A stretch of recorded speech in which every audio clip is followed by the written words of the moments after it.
हिंदी चित्रपट सृष्टीतील दिग्गज अभिनेत्री आशा पारेख यांना केंद्र सरकारचा मनोरंजन क्षेत्रातला सर्वोच्च मानाचा दादासाहेब फाळके पुरस्कार जाहीर करण्यात आलाय। 60 ते 70च्या दशकामध्ये बॉलिवूड गाजवणाऱ्या अभिनेत्रींपैकी आशा पारेख या एक होत्या। आपल्या कामामुळे कला विश्वामध्ये स्वतःचं एक वेगळं स्थान निर्माण करणाऱ्या आशा पारेख या त्यांच्या खासगी आयुष्यामुळे त्यावेळी चर्चेत होत्या। शेवटपर्यंत प्रेम करूनही त्या व्यक्तीशी त्यांनी लग्न केलं नाही। कोण होती ती व्यक्ती ज्याच्यावर त्यांनी जीवापाड प्रेम केलं?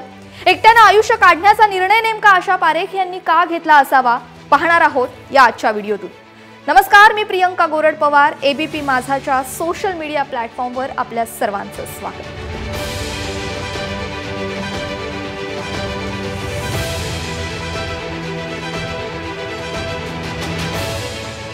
वयाच्या 10व्या वर्षी अभिनय क्षेत्रात प्रवेश करणाऱ्या, उत्तम अभिनय आणि घायाळ करणाऱ्या सौंदर्यानं तरुणांना वेड लावणाऱ्या ज्येष्ठ अभिनेत्री अर्थात आशा पारेख, ज्यांच्या मागे संपूर्ण देश वेडा झाला होता, त्या आशा पारेख मात्र एका दिग्दर्शकाच्या प्रेमात वेड्या होत्या।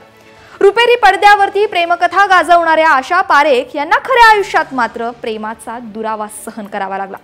ना प्रेम मिळालं, ना वैवाहिक आयुष्याचं सुख। एकतर्फी प्रेमाची किंमत त्यांनी मोजली आहे। दिग्दर्शक नासिर हुसैन यांच्यासोबत आशा पारेख रिलेशनशिपमध्ये होत्या, पण नासिर हे वैवाहिक असल्यानं त्या दोघांचं नातं हे फार काळ टिकून राहिलं नाही। द हिट गर्ल या आपल्या पुस्तकामध्ये आशा यांनी या नात्याचा उल्लेखही केलाय। प्रत्येक जोडी ही देवच बनवतो, पण लग्नासाठी देवानं माझी जोडीच बनवली नाही। लग्न करण्याचा योगायोग माझ्या आयुष्यामध्ये नव्हता, म्हणून मी लग्नच केलं नाही, असाही उल्लेख त्यांनी या पुस्तकामध्ये केलाय। त्या काळात अनेक अभिनेत्रींची नावं त्यांच्या को ॲक्टर सोबत जोडली जायची, पण आशा पारेख यांचं नाव फक्त जोडलं गेलं नव्हतं, तर त्यांना त्यांच्या या प्रेम प्रकरणामुळे खूप टोमणेही ऐकायला लागले होते।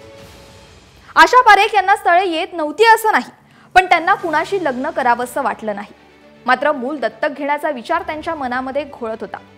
तेव्हा त्या 35 वर्षांच्या होत्या। घरच्यांनी सुद्धा त्यांच्या या निर्णयामध्ये त्यांना साथ दिली। आई होण्यासाठी आतुर झालेल्या त्यांनी एक मूल दत्तक घेण्याचा निर्णय सुद्धा घेतला, पण ते मूल जास्त दिवस जगू शकणार नाही हे जेव्हा त्यांना समजलं, तेव्हा त्या डिप्रेशनमध्ये गेल्या, ज्याचा परिणाम हा त्यांच्या करिअरवर सुद्धा झाला। आयुष्य म्हटलं तर त्यामध्ये चढ उतार हे आलेच, पण कठीण काळातही न डगमगता धैर्यानं जगण्याचा मार्ग आशा पारेख यांनी निवडला। 60 ते 70च्या दशकामध्ये आपल्या अभिनयानं वेड लावणाऱ्या आशा पारेख, ज्यांचा आजही प्रत्येक वयातला चाहता वर्ग आहे, त्यांना मिळणाऱ्या पुरस्कारासाठी आणि त्यांच्या पुढच्या वाटचालीसाठी त्यांना खूप खूप शुभेच्छा। यासह या व्हिडिओमध्ये वेळ झालेली आहे इथेच थांबण्याची, मात्र असेच व्हिडिओ पाहण्यासाठी सबस्क्राइब करा एबीपी माझा। एबीपी माझा, उघडा डोळे बघा नीट।